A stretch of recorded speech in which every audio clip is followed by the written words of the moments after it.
up, everyone? Cosmic gang, whole lot of gang shit, ninth dimensional strange shit. It is Isabel here in the building with you. So what we're going to talk about today is blood sacrifice as a ritual in the Catholic Church, and that actually ended up trickling down into any Christian religion, because you do take in the quote-unquote body and blood of Christ every Sunday. And I'm going to be deciphering that code, and then we're also going to get into who is the God of the Bible, or who isn't it, and just a whole bunch of other things. So I worked very hard on this presentation. I did a lot of research. I had to go into like the Internet archives. I had to find a lot of stuff from like probably the 1800s, just to get a lot of the information that I needed. So we're going to get into this history. We're going to break this stuff down. I hope you guys enjoy it. Peace. All right then. So I guess let's start at the beginning, where all great stories seem to begin. So first we have this first page here is called The Roman Missal Translated into the English Language for use of the laity. And this is the Mass. This was published by Eugene Kumsky or Kumisky. 1843. So this really was something that I found on archive.org. I do not believe I'm supposed to have it, but alas, the universe gave me what I want. So here we are. All right. So when we start off with the Mass, and it's basically, this is the preface. What I ended up finding out about this book was that, or this manual, it's like a guide. And what I ended up finding out is that a lot of what they do in Catholic churches is actually a form of a ritual. I mean, I think we knew that already. Everything you do in life is a form of a ritual. But through this, what I really found out was that not only was everything a form of a ritual, but actually they had certain things that were corresponded specifically, like even down to the way the church faced, what the priest would do with their hands, which directions the priest would face. And something else interesting I found out while doing this research was that the whole notion of confession was completely made up. There was never such a thing as confession, and it's really never existed until more recent times. So the fact that we even have something in the Catholic Church known as confession is a misnomer, and it really isn't something that should exist, and it was never something that was ordained by any book. Specifically, if you do follow the Bible, not that text. I just thought that was like an interesting little tidbit. What we're going to be getting into is actually the ritual sacrifice of Christ. We're going to figure out who's Christ, and that's every Sunday when you have that little dry ass piece of bread and that little grape juice that's supposed to be wine. That's actually a blood ritual sacrifice. And this religion, I'm going to talk about how this religion is in fact a death cult, where they came from, who they are. Yes, we're getting into all kinds of wild and crazy things like extraterrestrials and the whole 9 yards. But this is really important information, and by no means is this research complete. It is incomplete at this time, because it would take me months to actually get everything in order and get all the stories straight, and I would have to go back to ancient tablets and decode those.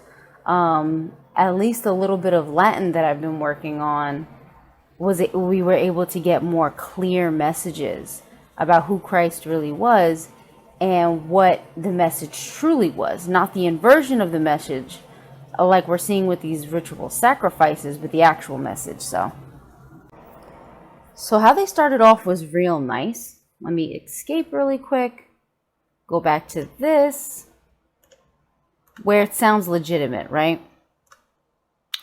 where the Mass is the principal office of the new law, in which under the appearance of bread and wine, the Redeemer of the world is offered up in an unbloody manner upon our altars as a true, proper, and propitiatory sacrifice for the living and the dead. That's odd. So they never mention what they mean by living and dead, because do you mean dead people? Are you saying dead souls? Are you saying souls that perhaps are not awakened? Like, there's no mention of what they mean by living and dead here. I'm sure they have other books on it that I could probably find, honestly, but I'm not that into this to where I want to do all that. It is not different sacrifice from that of the cross for the victim. Now, this is where my little ear started to perk up. I'm like, the victim? And each is the same. The high priest who makes the offering is the same. Christ having personally, and I believe their high priest, they're talking about the Pope. So all the priests and reverends and stuff in the church essentially are like little manifestations or emanations of the Pope. So they're doing it in his stead because he can't be everywhere at once. So it's almost when we look at the Tibetans and how they manifested the rainbow body, and we get into their beautiful culture, we really start to find out that they actually used to be able to bilocate. And that also was something that Lucifer or Haniel was able to do, and the Archangel Michael is able to do as well. Christ having personally and manifestly made oblation upon Calvary, and this high priest according to the order of Melchizedek. Now that's something that we're going to have to dive into deeper. I didn't really research that part, so we have to look who's the order of Melchizedek. And there's also another order that I'm not sure I have the documents for here. I was doing some deep research last night, and I didn't choose to include everything because some of it wasn't pertaining to the subject matter, but it was pretty interesting. Having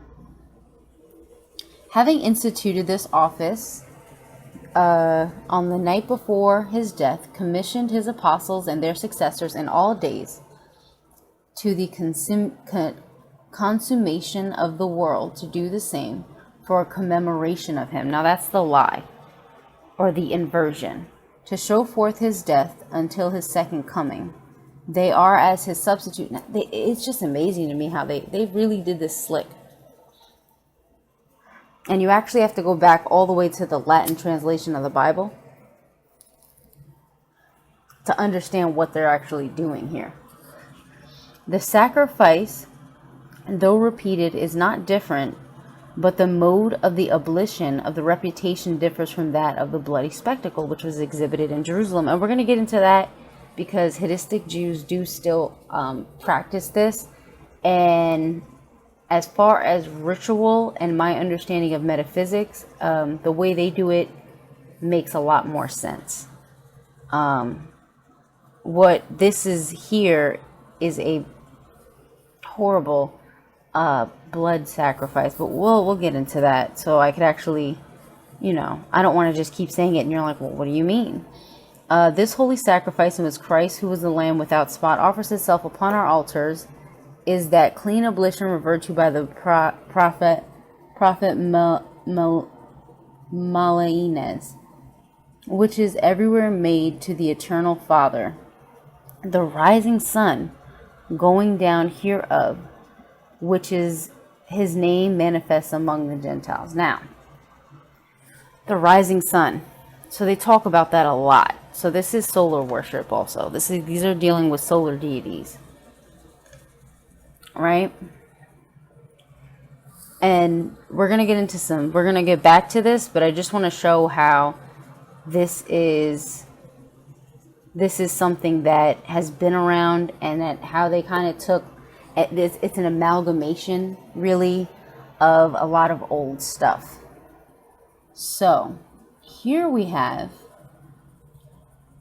where and this was just one part. This book is actually a whole book of rituals for pretty much every single day of the year that they do in Catholic churches. It's a whole script. It tells you what to wear, when the priest is supposed to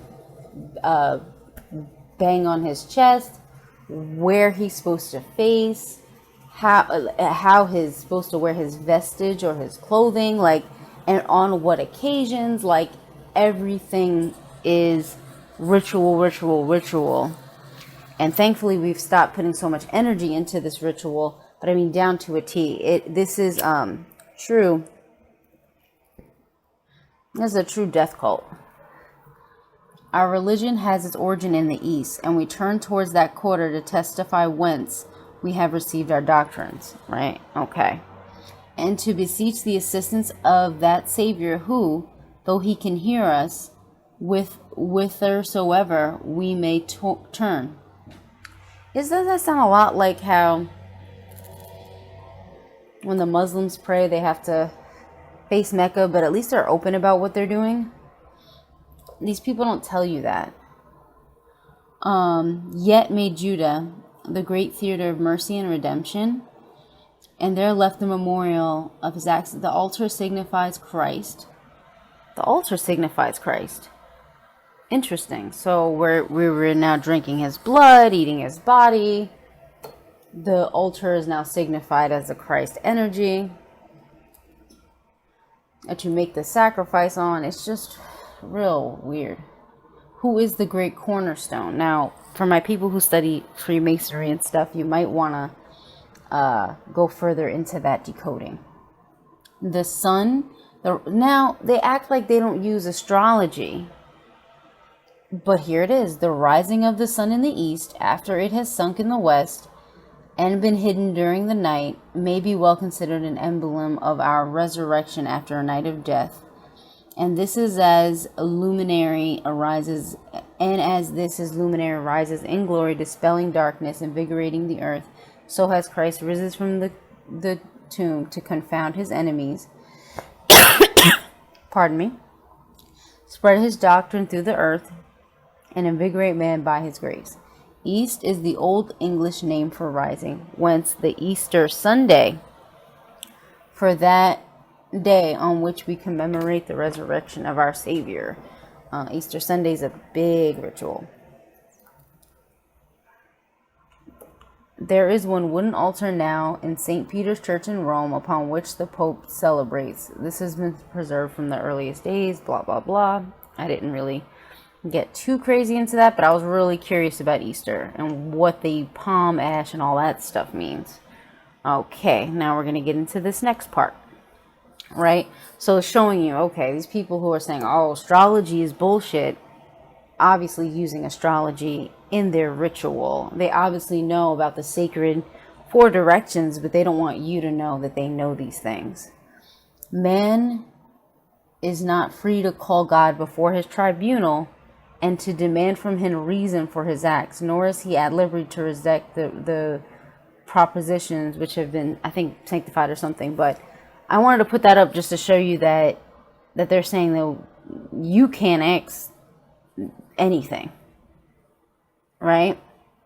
The vast territory of nature, in which so much treasure lies as yet concealed, is the mighty expanse which God gave human mind liberty to roam abroad at its discretion, at its discretion.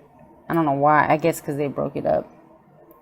But as the Lord command boundaries to be set round Sinai, receive obedience. So I just wanted to show you how basically vindicated his right to receive obedience and command man to believe, to practice upon his authority. The mysteries of the kingdom of heaven are to be learned only by revelation, and perfection of religion, is to be exact, scrupulous preservation of the truth originally disclosed.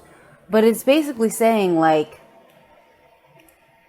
this is a horrible inversion, because it's like, oh, you can wonder about heaven and this and that, and you can wonder about everything, but you're never really going to be able to get there.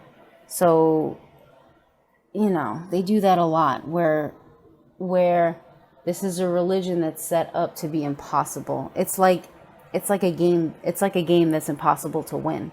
So it keeps you in that lower vibrational state of guilt. And that's sort of why I added that in.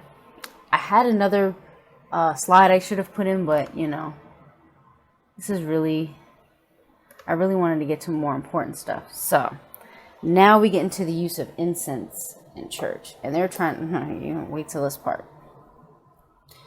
The use of incense in the church is so ancient we cannot find any time of its introduction. So these people who are supposed to be record keepers and are supposed to be so tedious with their records can't find where the use of incense came from. It has been alleged we took it from the pagans. The allegation is incorrect. It has been taken from the Jews, whom God commanded to offer it. Okay. It's like, why do you even have to say that? So that made me think maybe who you're calling pagans or the old religions or the old, the old ways, the ways of our ancestors. We started doing that first, and it just because magically it makes sense to clear the air. Magically it makes sense that the smoke that you're putting in the air creates a certain vibration.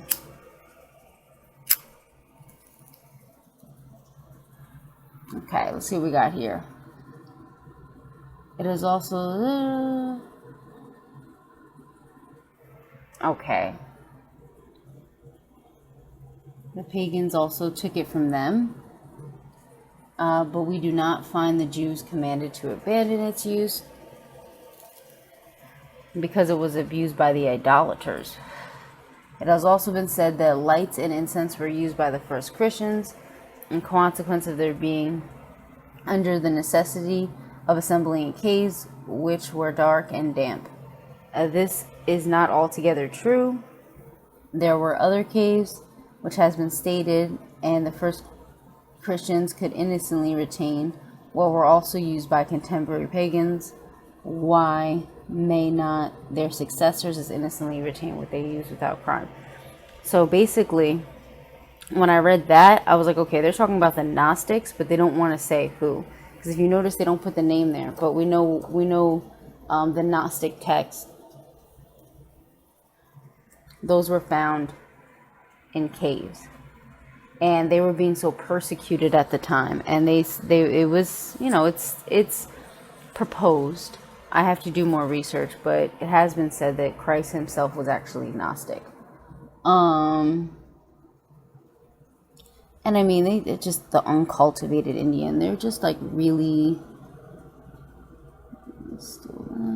yeah, and this is just some stuff here that the priests would wear and what they're supposed to do and all that annoying stuff. So, let's get into this next part. This is what had me like, whoa. And then this is the part that I was like, okay, deeper research is needed. That other stuff was basically just to give you an introduction and to show you that a lot of this stuff is just to show you what they're doing and how you're not privy to it. Okay. They call this the Great Sacrifice. Such an explanation of its accompaniments and ceremonies as may enable to attend to suitable devotion and thereby obtain abundant grace. He will not enter upon the grounds, blah, blah, blah, blah, blah. So this is basically the Roman Catholic Church, the doctrines of the... he will not enter upon any of those grounds where the vindication of the doctrines of the Roman Catholic Church is found, but at once commence the explanation. Sacrifice consists of the production of a victim. Sounds pretty pagan to me. It's oblation by a lawful minister. So this is law contracts, just law contracts. And a destructive change being made therein. In the acknowledgement of God's supreme dominion, the person who performs the act of sacrifice is called a priest. The place on which it is performed is called an altar. Maybe our bodies are the altar. since during this blood ritual, we have, and that altar in the front of the church is the body of the church. It's all the bodies and energies from your life force together within the church, put into that object. And I say that because I'm like, okay, the sacrifice is performed on an altar, but it's every person in the church that's partaking in the blood, which is disgusting, and body of Christ. In the Mass, Christ is the victim. He is produced by the consecration by which the power of God and institution is a redeemer. Now, ew. Priest places the body and blood of Christ under the appearance of bread and wine upon the altar. Then the priest makes an oblation of this victim to the Eternal Father on behalf of the people, and the victim undergoes a destructive change, showing forth the death of the Redeemer, making a commemoration thereof. And this was not the true commemoration. This was an inversion of what the commemoration was in the Latin text. Remember, in the Bible, Yeshua, or Jesus, used to speak in parables. By the exhibition of the apparent separation of the body from the blood, the former being the appearance of bread, the latter under the appearance of wine, and by the consumption of both by the priest? The performance of this is an essential part of Mass. All that is necessary is for its validity is the priestly character of a minister, the consecration, ablution, and consumption of the victim. Ew. And for the performance hereof of Christ. So I mean, yeah. So they took it from Luke chapter 22.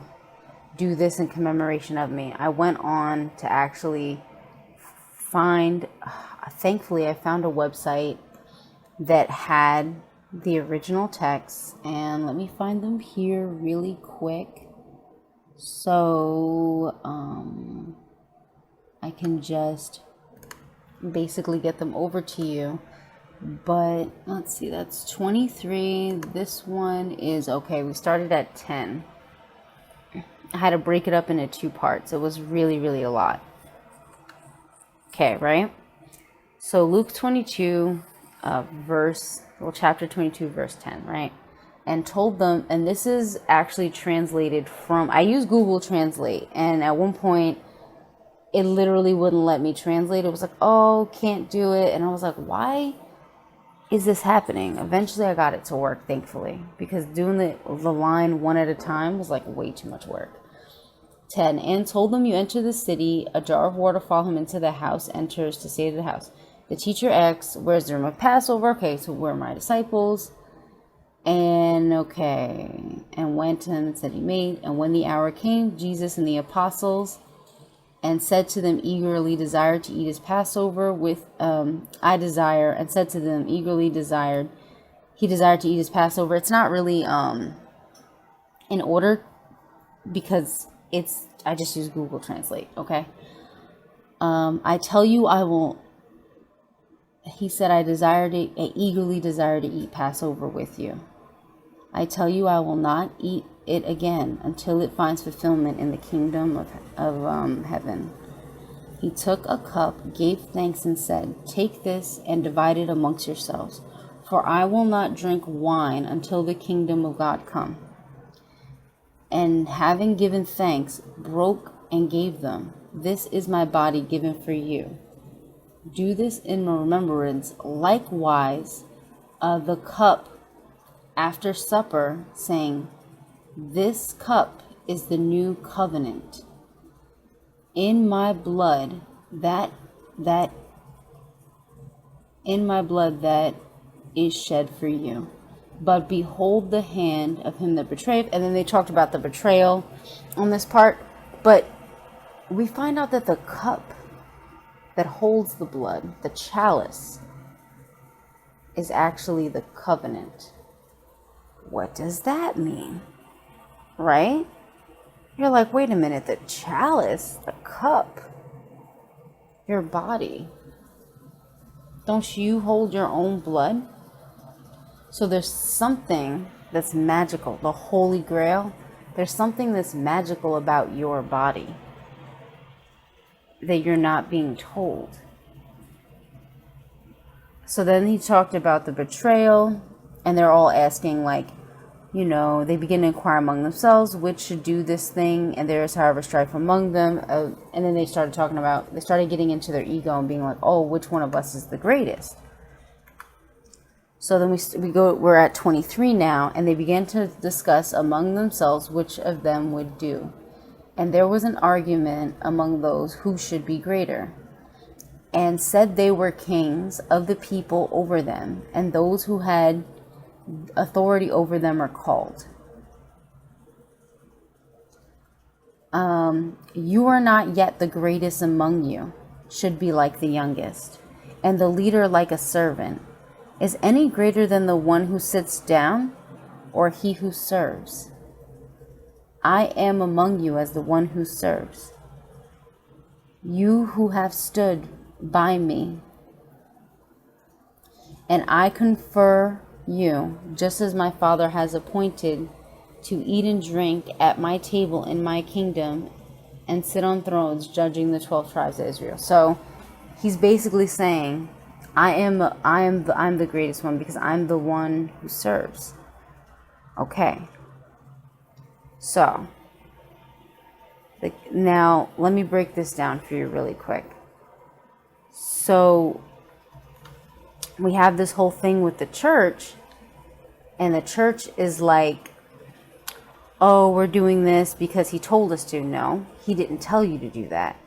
If this man was as great as they said, then he already had forethought, and he already had a bunch of prophecies, so he knew what was going to happen. He knew they were all going to get into their ego, and he would have known that, okay, everyone's going to get into their ego, and I'm going to use this as a teaching moment, because that's what teachers do, right? They use things as teaching. So this was a big teaching moment. What he was telling them to do in commemoration of him was to be one who serves others with compassion. Not, he said himself that and you're never told this either, that he said he's not going to eat bread or drink wine until basically the new age starts. And because there's supposed to be a quote unquote another coming, and perhaps it's just that there's a lot of us that are holding a Christ-like energy, and we're holding the vibration higher on the planet. Maybe that's all it is. We really have to question these things. And when I look at this, sorry, I gotta drink more water. And when I look at this, when I looked at this, translated imperfectly, right? Because I just used Google Translate. From the Latin, I was shocked. I was like, hold on a second. First of all, you're never told this. It's called the New Testament or New Covenant. And then we're finding out that the chalice that holds the cup, that is holding the blood, is the New Testament. So our bodies that are now changing and now going through, we're getting downloads, we're getting DNA upgrades, we're getting the 12 tribes of Israel, the 12 strands of the DNA. You know what I mean? Now we're getting all these downloads. And now we're coming to a space where we have to really look at these things and question them and wonder, like, wait a minute. First of all, I was never told that my body was divine like this, ever. And that it's like a divine tool. It's like a rare gem in the universe. And then I'm finding out now that if this Christian doctrine is to be like Christ said he's not going to eat of the bread or drink of the blood. Christ said he's gonna be the greatest among them who serves others. The greatest among you is the one who serves others, who's compassionate, who's not only service to self, but service to others. So it's something for those who are still in the Christian faith, it's something to really think about. Do that. Be someone who wants to help others, who wants to help people awaken, or who just wants to engage in the true form of charity, love, unconditional love, be a vibration for unconditional love, be a vibration for, you know, be someone that everybody can look up to, be someone else. So I also wanted to look into this word commemoration. And, you know, I did a quick little, I had commemoration and I had propitiation, which was interesting to me. Because there was a propitiatory and then there was propitiation. So I was like, all right, I have to look up these words. So commemoration, right? I just went to etymology online. Commemoration just means calling to mind. That's it. It just means to remember, to be mindful of. Easy, right? To be mindful of. Okay, reminding, mention. Okay, so what are you being mindful of? He didn't ask you to remember his sacrifice. That hadn't happened yet. He's asking you to remember to be a servant. So this was a gross inversion of truth that needs to be set right. And I'm doing that today. So then we have propitiation. Propitiation. You know, hey. So this is, and I believe I underlined it, I'm not sure. But in the Latin, I took these from some of the Latin side. And I was like, okay, this word is sticking out to me. This word is sticking out to me. I have to look these up. So propitiation is atonement or expiation, right? An atonement. A noun action from the past participle stem Latin propitiare, appease, propitiate, favorable, gracious, well disposed. To make, go for. So who ask for, beg, beseech, request. Failing or eager, and of the gods well disposed. Earliest recorded form of the word in English. Propitiatorium, the mercy seat, place of atonement.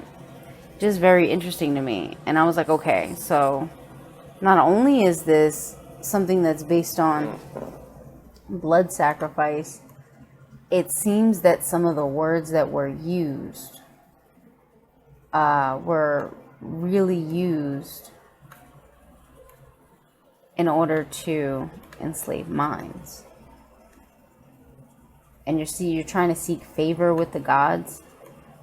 You're begging for forgiveness. I mean, like, this is just pure subjugation. Now, let's see what we have next. Because I believe I lined everything up in order.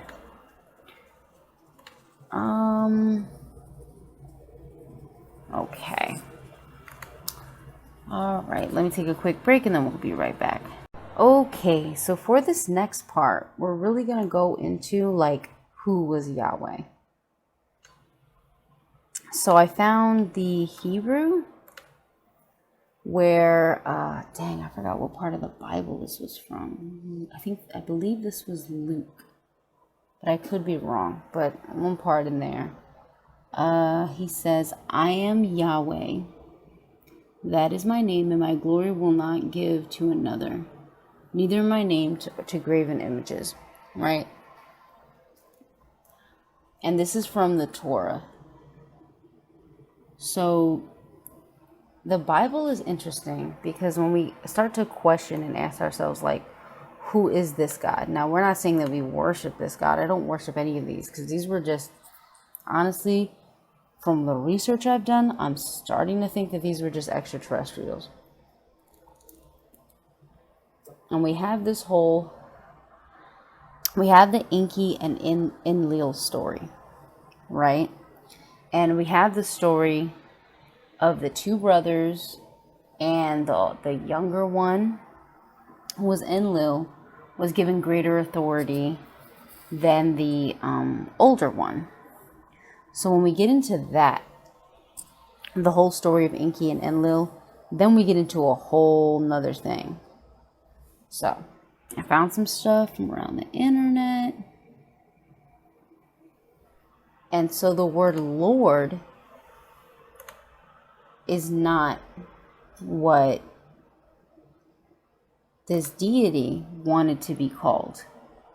And a lot of people said that So then Baal, or Lord, Master, is just a title. But when we really look at it, it was an actual being. Let's see if I can find, let me see really quick, because I put all kinds of stuff in here.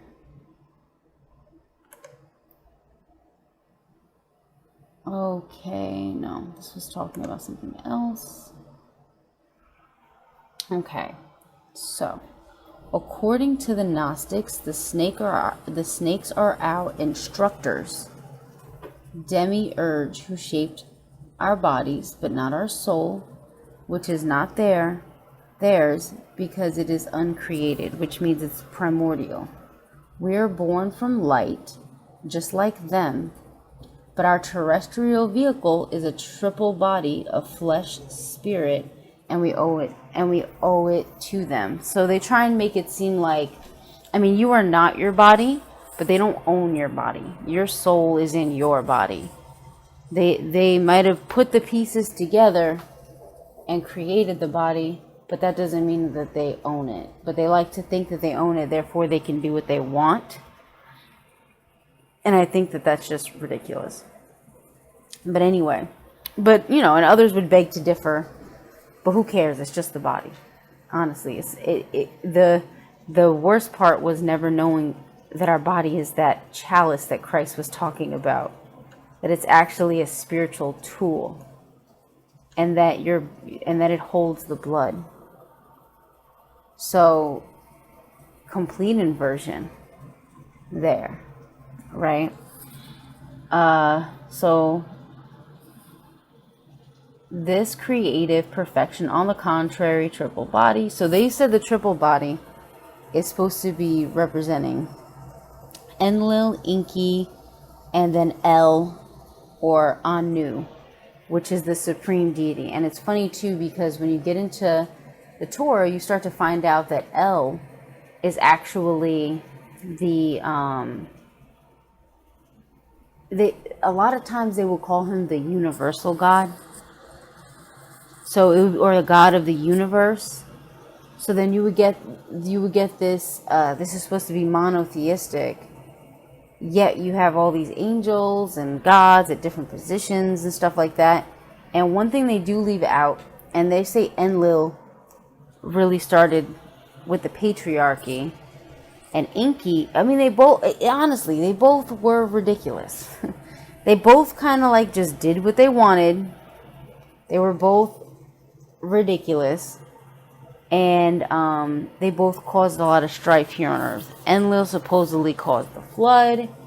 Enki saved, genetically saved a lot of the stuff that was on the planet at the time. And Enki saved whoever he saved in the Bible, Noah, because Noah was of their lineage. So Noah was an extraterrestrial. And I started being like, these are real extraterrestrials, and I do believe different races were around the Earth, but this particular race, and these are the Anunnaki. They descended from the Palladians, but they're not they're like the children of the Palladians. They're not the Palladians themselves. They descended from the Palladians. They're the gods' children, so to speak. And then there's something even greater than that. So as I started looking into it, either of these, depending on where you go in the Bible, Enki or Enlil, one could be the bad guy, one could be the good guy, but supposedly Enki went good and now wants to see humans thrive spiritually. But I don't believe that if these beings, you wonder why the gods of Rome acted like people, because these are just people. They're just souls. You know what I mean? Everybody acts like there's something mystical going on here, but these are just people. Honestly, they're humanoids. They're still humanoids. So they're still people. And you have to, honestly, to get the true stories, you got to go all the way back to the cuneiform and learn that, and then learn to decode that. Because we got one saying here that Yehovah, or Yahweh, is chief of the archons, the great demiurge, the most evil creature. But the whole good and evil thing is even a misnomer, because these were really just baby gods trying to figure out how to rule. And this is the same thing of Osiris and Set. This is why Isis overthrew Hathor. Hathor and Set were one side. Isis and Osiris were the other side. And the occult practices, a lot of them that you have going on today, are really connected in, like the Bohemian Grove stuff. That's all Iana, Hathor, like goddess worship still, and child sacrifice as well. So you have to remember that people back then, they were like, man, these are the beings that created us. Like, we're not, and we were created more as a slave race. That's why we would enslave each other. It's a flaw in our genetic memory. It's a flaw.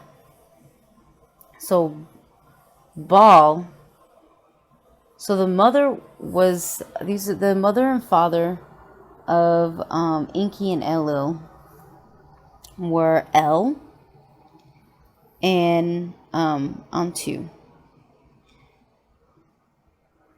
And so we find that Baal, his mother, is Ashera. So that's really interesting.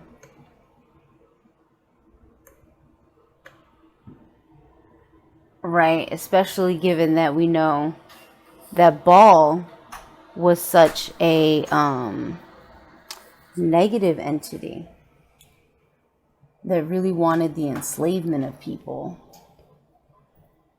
And so this meant owner or lord. And then we also read what? That this one in the Bible, he didn't want to be called that. So these are two brothers.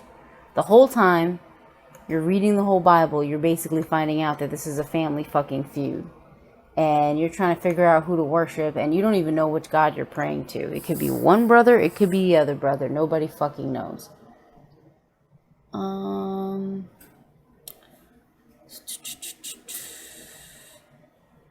Shame. Ishbal. Okay, that's not really that important. Okay, so this was something.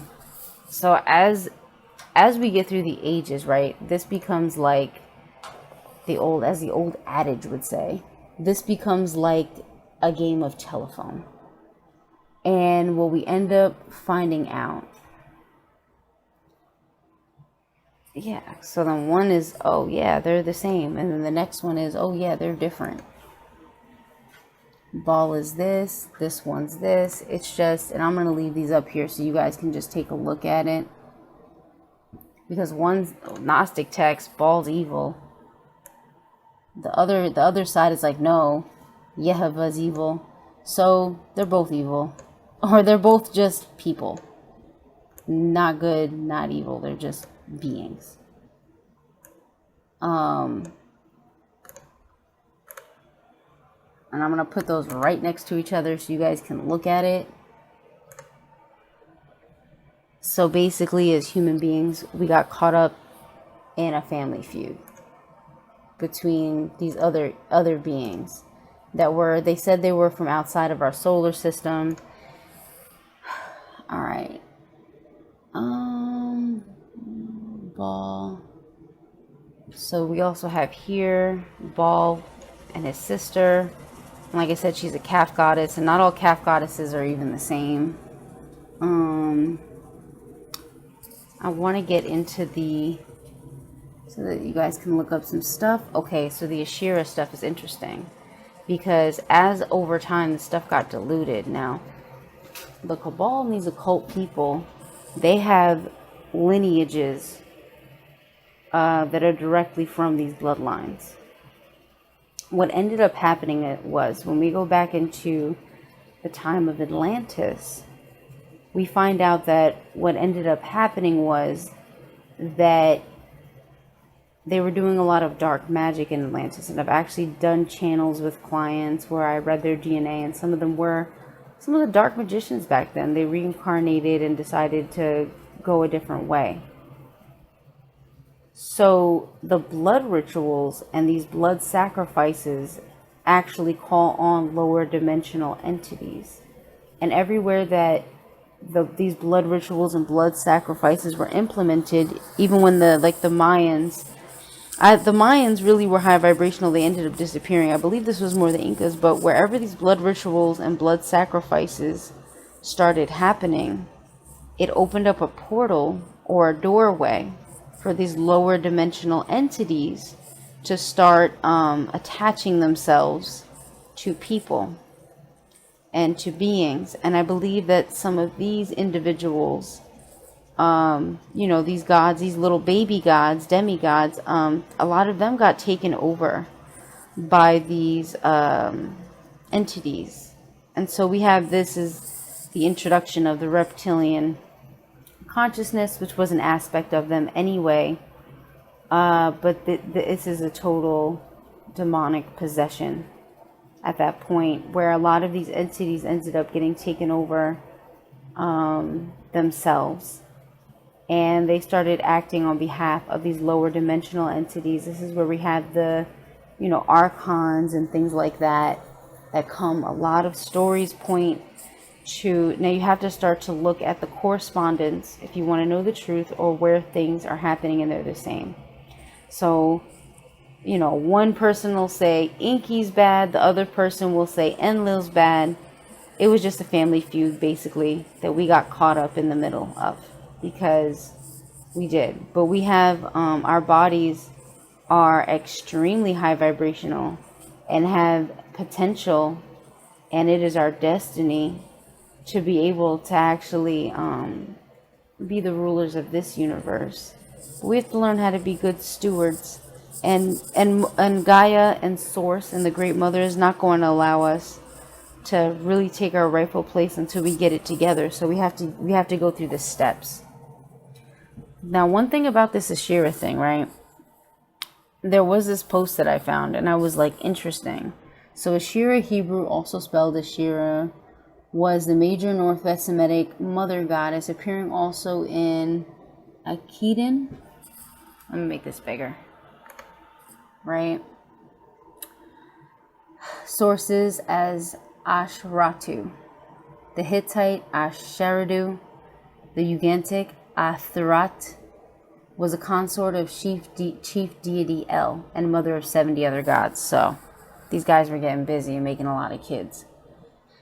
One thing that I found interesting, and this kind of gave me a clue into the whole Bohemian Grove thing, this right here. Okay, it says, in the book of Kings, the prophet Elijah challenged 400 prophets of Asherah at the same time. Once again, family feud, right? Asherah ended up siding with Enlil.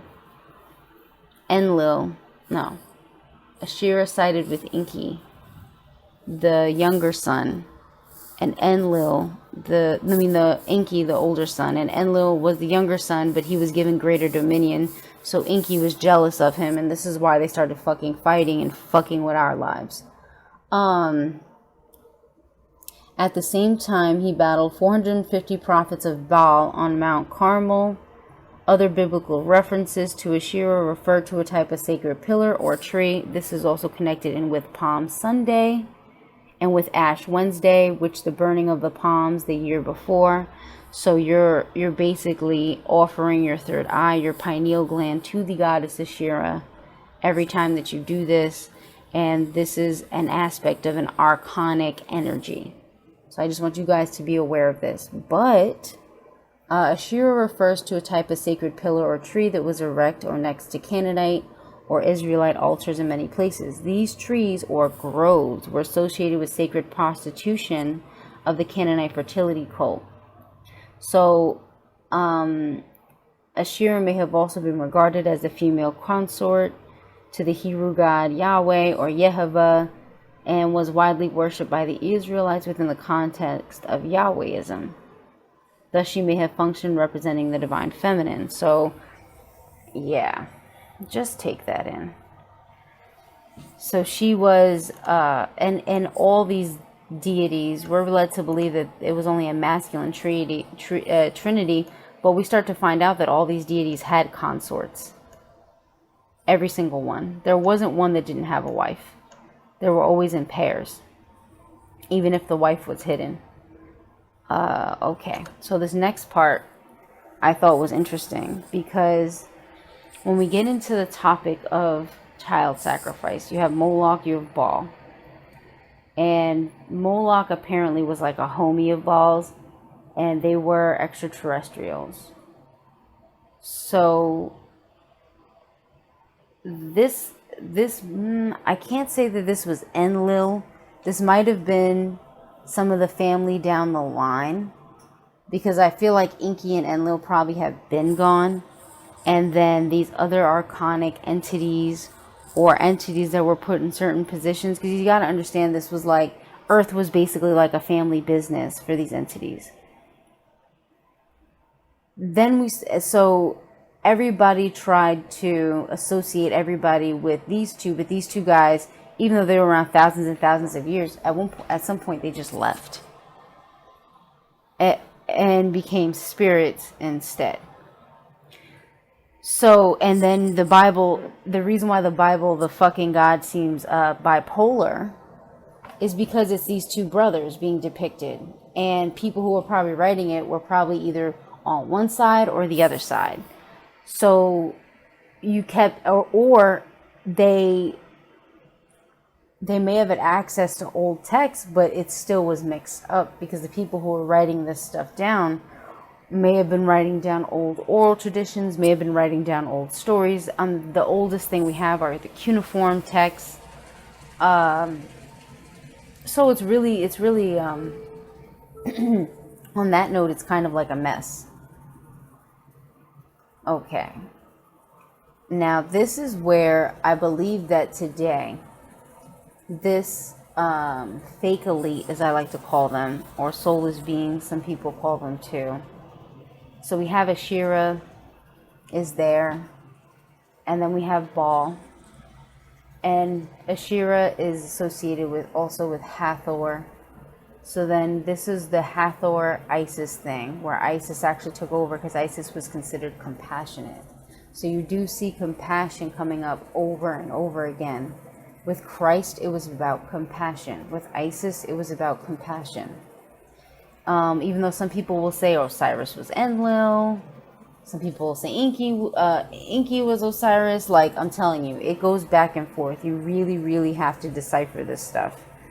So the altar of Baal was in the image of a bull with the head and shoulders of a man, its arms extended outward, and fire belched out from a hole in the chest. The priest of Baal placed the babies on the outstretched arms, where the child would be rolled into the fire. Remember, anything with sacrifice like this, like the offering that's done every Sunday in church, of eating the body and drinking the blood, any sort of sacrifice like this creates a portal for these lower dimensional entities to possess you. As the child died, the priest and priestess engaged in sexual intercourse, raising the energy, while an orgy occurred among onlookers. Adults would gather around the altar of Baal. Infants would be burned alive as sacrificial offering to the deity amid horrific screams and the stench of charred human flesh congruence. Men and women alike would engage in bisexual orgies. The ritual of convenience was intended to produce economic prosperity by promoting Baal to bring reign of fertility of Mother Earth. When Mother Earth doesn't need no fucking Baal. So this is the fake matrix. The natural consequences of such behavior, pregnancy and childbirth, and the associated financial burdens of unplanned parenthood were easily offset. One could either choose to engage in homosexual conduct with child sacrifice available on demand, or simply could take part in another fertility ceremony to terminate the unwanted child. So some sort of abortion. The native region of the Canaanites centered on El, the male creator god, and his wife Asherah. Here they are popping up again. Baal married his own mother, Asherah, who was worshipped, and so this would be enki. So that's what I'm saying. It goes back and forth. So if you want to talk about good and bad, you might as well just fucking throw that shit out the window, because it doesn't even matter. Everybody obviously makes mistakes, even gods. One thing I wanted to touch on, or even fake gods. Let's see if I have it here. Oh, I didn't pull these up yet. All right. So, you know what? I gotta backtrack a little, because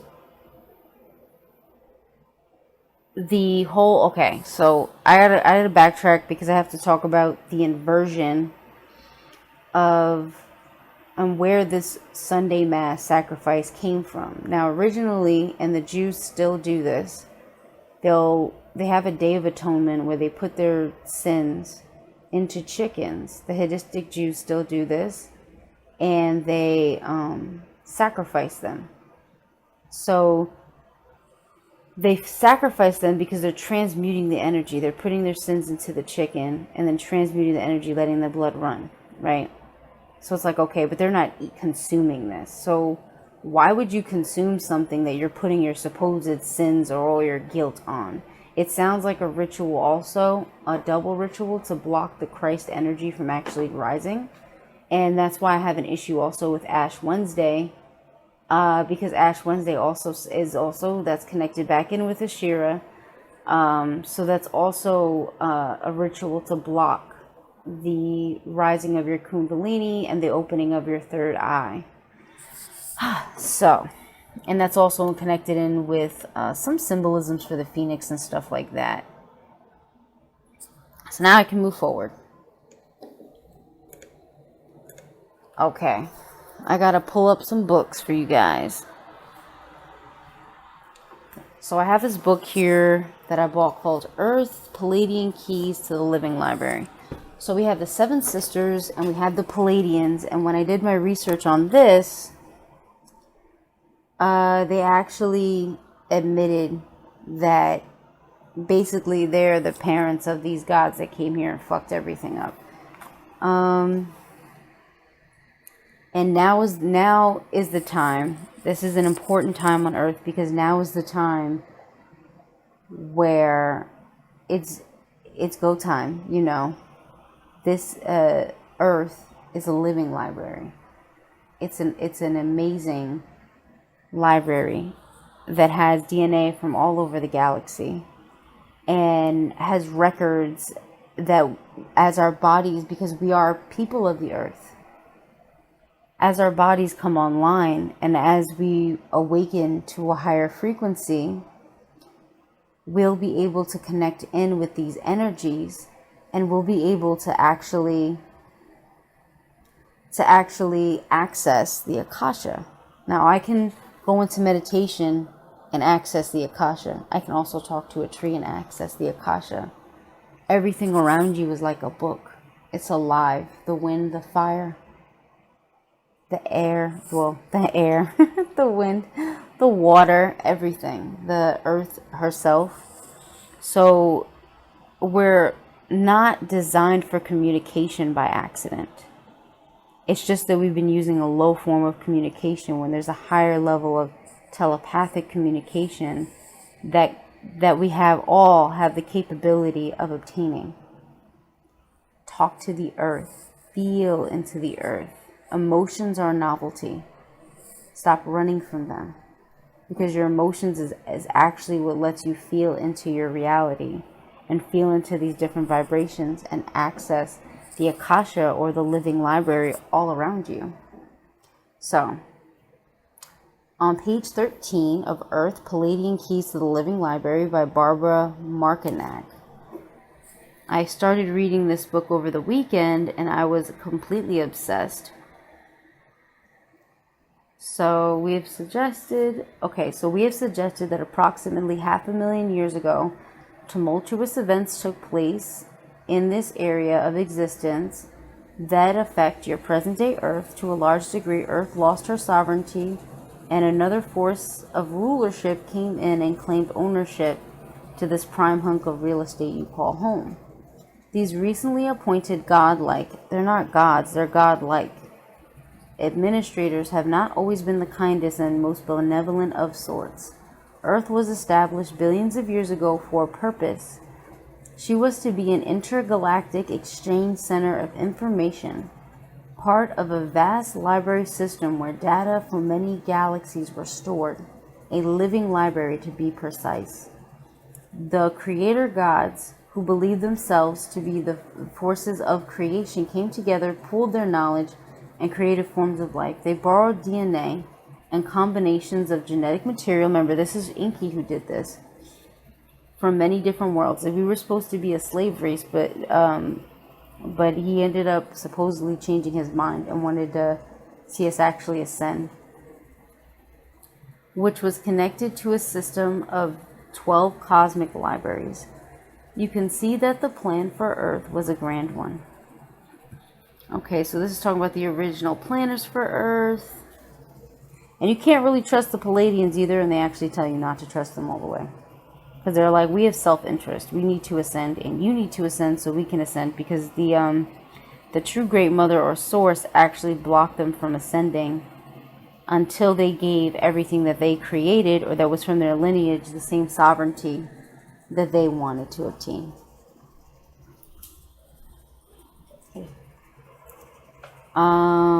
Okay. Beginning of human civilization. This is merely a time period that you, in the present day, are taught was the beginning of civilization. In actuality, it was only the beginning of the latest phase of civilization. The phase of modern humanity. Variations of human life have existed for millions of years. When these skirmishes occurred, a certain group of entities fought in space and won the territory of Earth. These new owners wanted the native Earth species to remain unevolved and uninformed so that the species would be easier to control. The original species of human creation experienced great destruction, and its DNA was scattered. Okay. So one person went, upgraded the DNA. Another person came in because they lost a war, and came in and then modified the DNA. Imagine Earth as a principality of some grand empire far removed from you. Perhaps when parents in a ruling family had trouble with their children, they said, "Go down to Earth and play for a while." By suggesting this, the gods did not realize what they were setting into motion would gridlock them in the future, when the children of the gods began playing with gold and genetics, with the blood, right? All these blood sacrifices, toying with the power of the female. They had no idea what they were creating. What the gods now realize is that we are in a dilemma in the Pleiades. There is a tyranny that was let loose on Earth, and that tyranny has returned to us. Did you know that we made the tyranny? That we stripped you of your heritage of a fully functioning 12-strand DNA? Do not be naive about Palladians, including us. Why do you think we are doing this healing work on your planet? Consider that perhaps we need you for our own next phase of development. If we wish to grow, we must heal the past that we have been connected to. Our ancestors have played havoc with your planet as well as assisted you through many changes. See what I'm saying? They kind of did both. You have had both influences from the Palladians. You have had both influences from the Pallades. Records of influence indicate that the Palladian energies were very loved and honored on Earth. Let me see if there's something else here. Okay. All right, so that's all from here. But as you can see, these weren't even the major deities. I'm not even going to get into this book. It was just too much. These weren't even the major deities. These were just like demigods, or the children of the gods that were sent down here. Okay, and then this is just talking about Baal was the Canaanite savior god. It basically, I'll put that up for you guys also. It's a little blurry because it's actually a book called The Devil from Jeffrey Burton Russell, and it's evil perceptions of evil from antiquity. Let's see this one here. I mean, I got a lot of stuff here. Some of it might not be in order, but you guys can just look through it and see what works for you. The thing that I find the most interesting, like this here, for example, it goes back and forth so much. Oh, let me put this here, and then I'm going to put this here, and then we'll blow this up. All right. So it says, in the time of Jesus, Kali Yuga was only 2,000 years old. Now it's twice that age. So we're going into the Kali Sata, or the Sata, not the Kali Sata, the Sata Yuga. But those are also names of various gods as well. So I mean, yeah. Let us get back to those horrible beings who have shaped us since the Gnostic view. According to the parts, there's also no mistake. The gifted geneticists who made us were not evil. Were not as evil as it seemed at first. To Parks, the mother goddess is a Sumerian goddess, Tiamat. That's a misnomer. She's a mother goddess, but she's more reptilian or a serpent. That is she who deserves firstly the title of primordial serpent, like I said. Initially, this term was positive because the snake was the wisest among all the field beasts. Said to be the oldest version of Torah, called the, I can't say that, Septuagint. As for the Bible, it says quite the opposite. Snake is the most cunning of all animals, but it also says in the Bible to be wise as serpents. Thus, the serpent is the ally of men and the creator of the human race. He personifies the mother goddess Tiamat, assisted by her son Enki. Now that's cool, but they say Enki is called Osiris. That's what I mean. It can go back and forth. You can say Enki is Osiris, or you can say Enki is actually Set. It just depends what you read. In Egypt, Onus, Prometheus. In Greece, among the Dogons, he is Nomo. Among the Mesoamericans, now I think Quetzalcoatl, some of these beings I think are totally different beings, or they're actually the offspring of these first beings that were here. I think that what's going on today is actually the offsprings, and they've taken stuff that their parents have left behind, rituals and stuff that they know work, and inverted it. But there is still that back and forth energy, and there's still that family infighting going on. Okay, so this was something I found talking about Hathor and Isis and the difference between them, and then I thought about Venus as the morning star and the evening star. So Isis was in many ways a more complex deity who suffered death of her husband and had to fight to protect her infant son. At least she was fighting to protect children. So she understood the trials and tribulations of people and could relate to them. Hathor, on the other hand, was the embodiment of power and success and did not experience doubt. While Isis was merciful, Hathor was single-minded in pursuit of her goals. Sounds like a lot of women I know these days, Hathor. But this is also, too, why there's always a split in the black community. Because we're not all one kind of person at all. So you'll notice that some people will lean more towards compassion and towards ascension. And other people, even though they have an inheritance of magic as well, they tend to lean more towards, I want to say more towards magic in a sense of alchemy, or they use it more science and they might be more of a geneticist or something like that. Like they lean more towards science and alchemy. There is the middle path. You don't have to go one way or the other, honestly.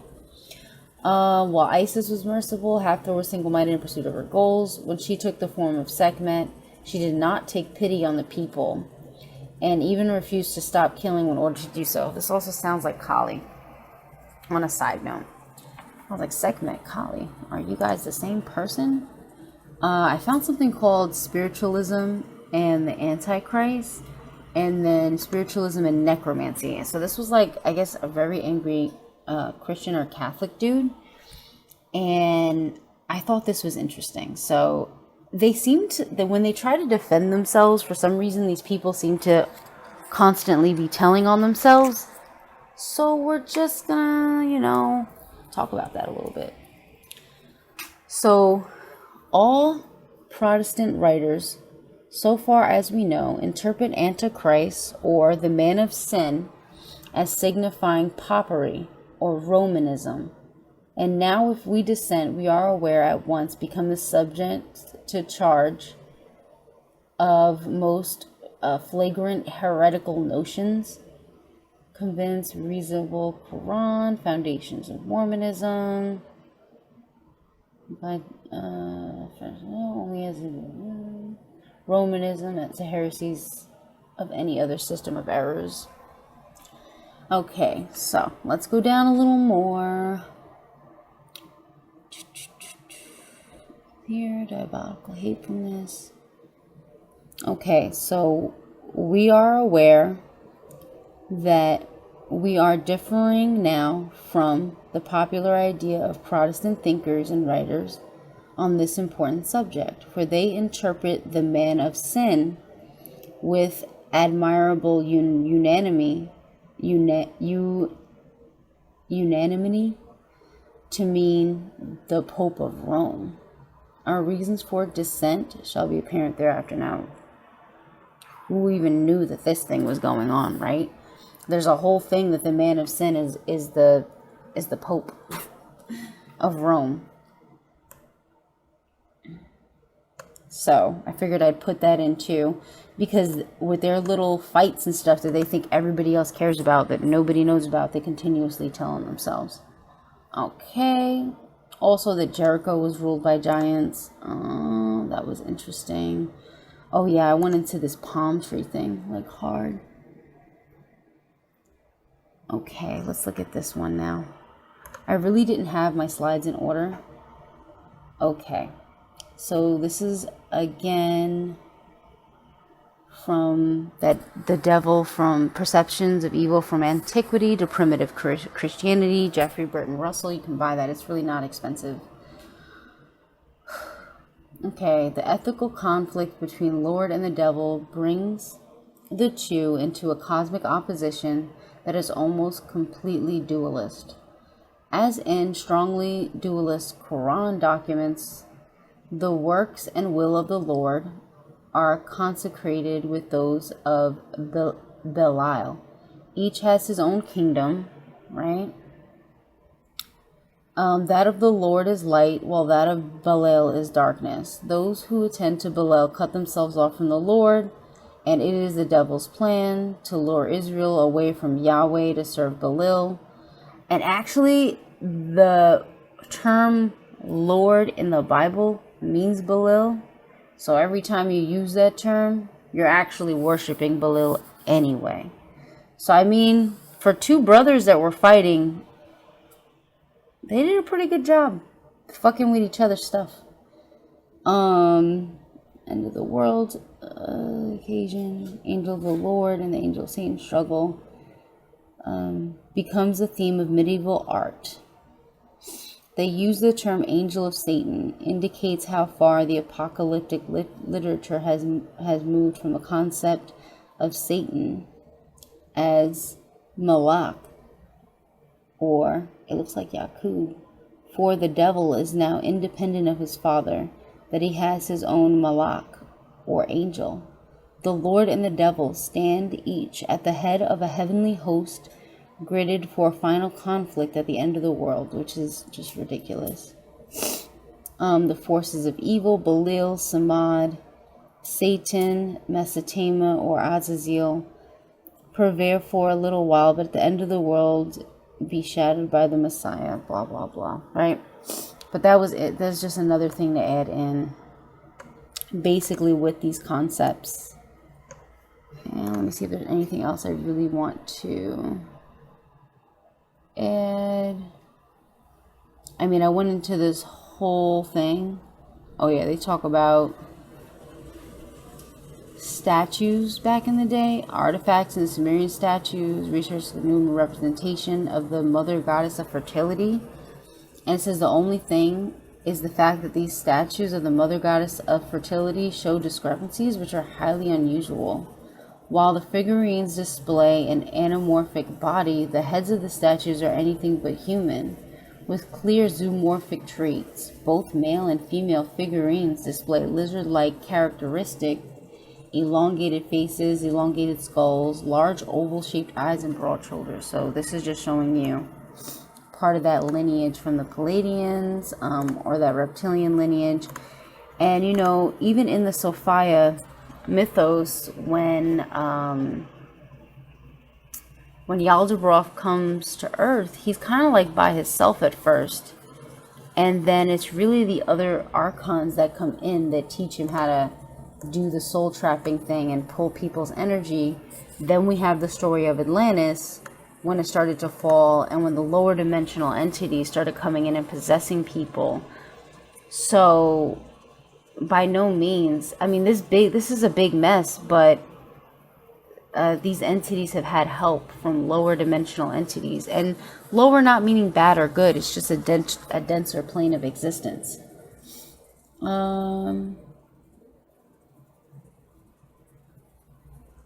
Okay, cherubim. Okay, so this I don't really need. Let's go on to this. Oh, Ishtar's tree. Because people really don't think that they're worshiping these gods still, even on Palm Sunday. So Ishtar's tree is interesting. So right here it says, so what does all that mean? Taking everything into consideration, I propose that palm trees represent spiritual sight and understanding higher truths, the fruit of which is very sweet, and also the connection between immortal spirits and mortal men. Right? One more thing before we move on. The Sumerians may have called the date palm by the name Hulupu. Scholars are not agreed on that point. It is worth mentioning, however, that Hulupu appears to be an essential element in the Sumerian myth about the goddess Iana, lady of the date clusters. Iana, aka Ishtar, was the wife of Tamazu, or Damazu, who was already noted was the lord of date palms. Anytime you hear lord, Belial. In the story, Iana plants Hulupu in her gardens, aka Bohemian Grove, but the Anzu bird, a fire-breathing storm bird, makes a nest of burrows. Meanwhile, a serpent that cannot be charmed takes up residence at the roots of the tree.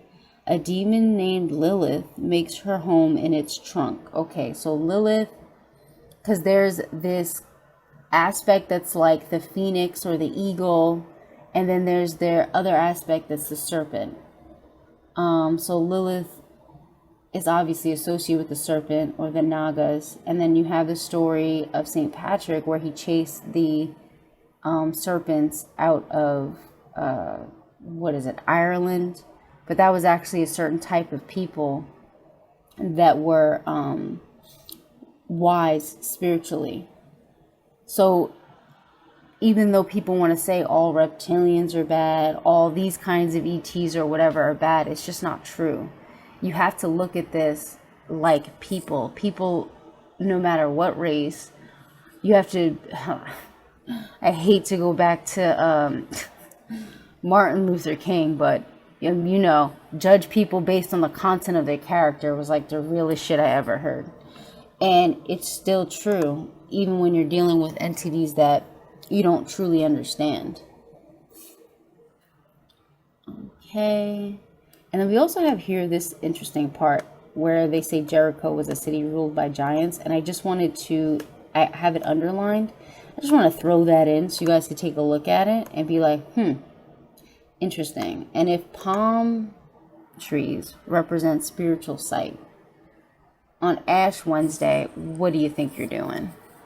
And those are the palms from last year. Gross. What do you think you're doing? You're blinding your spiritual sight. You're literally putting a veil over it. So, good luck with that, guys.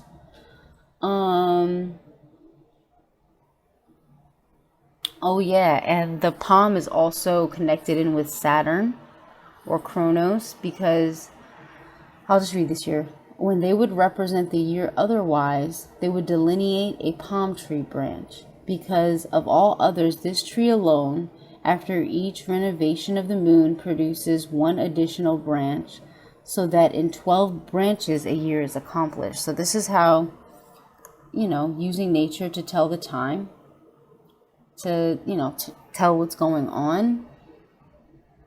But that's also, that would be connected in with Kronos. Time, Saturn. And then I have some other stuff where Rome, they used to actually worship Jupiter. So it's just a lot of interesting things. And I was looking for some connections between the Palladians and Jupiter, but I really didn't find anything yet. Okay, I don't need this one, so I will delete that. And I think that's my presentation for you guys. Sorry it's so long. Yeah, I can delete this because we talked about it already. I did pretty good though, but I hope you enjoyed this. I hope that it gave you some more insight based on this stuff. See here, because check this out, right? So Enlil is known as the Lord of Air, and of the command. So he commands the air. He's the one that Enki always had to go to ask if he could do something. And Enlil supposedly started the patriarchy and dethroned the Great Mother, but we can't really say how true that is or isn't. Because, like I said, it's a family fight, so it's he said, she said stuff. But when you think of the Lord of Air, I thought the Prince of Air. So I'm like, okay, so he's tied in with Satan and Shaitan. And then I'm thinking of Enki, or EA, and he's tied in with Seth. And this is the Lord of Earth and Water. Oh yeah, another thing about Enlil is I'm thinking he's the one that maybe put up the firmament that's now breaking down. Okay, but one created humans as slave, one wanted to destroy abominations and created the flood. So neither of these guys are really like good news for anyone. So we have the cult of the Phoenix here. Cryptic clues, public eye, knowing the profane masses will see but not see. Cult organizations publicly displaying their goals through the use of the Phoenix symbolism. Having read through a series of posts, I hope that it is clear to you now that the Phoenix symbolizes Satan, as well as the seed of Satan. Now, these are people who obviously haven't read enough. And even the human initiates of the mysteries. It's all three depending on the context. Now, even these entities that came here had to see how divine things were here, because they're using the symbol of the phoenix, but that actually is coming from the palm tree. And if I'm not mistaken, an aspect of it actually comes from the ostrich. No, not the ostrich. Oh, the one with the pretty... I cannot remember right now. But from another bird. Anyway, you guys will write it in the comments for me. I don't know why I cannot remember that. Okay, I think this is it. I think we are all done. I'm going to double check my notes really quick. There is some other stuff I want to get into, but I'll get into it on another day. Dealing with wording, the alphabet. I mean, I found some like incredible stuff that you're going to be like, whoa, but it wasn't connected in with this stuff. I just want to go through my notes one more time to make sure that I went over everything. Oh yeah, another thing with the cup. The cup is of the new covenant. The cup is the new covenant or New Testament. So this is Calix, is cup in Latin. Kali is dark. and Ka is spirit, force, energy. So basically, what they were telling us is that the spirit, force, energy is actually in our blood, that it runs through us. Side note, to do this in commemoration, etymology, calling of the mind, doctrine, Catholic Church. Yep, I think we are all set. Thank you guys for chilling out with me through this, and I will be back another time. Peace.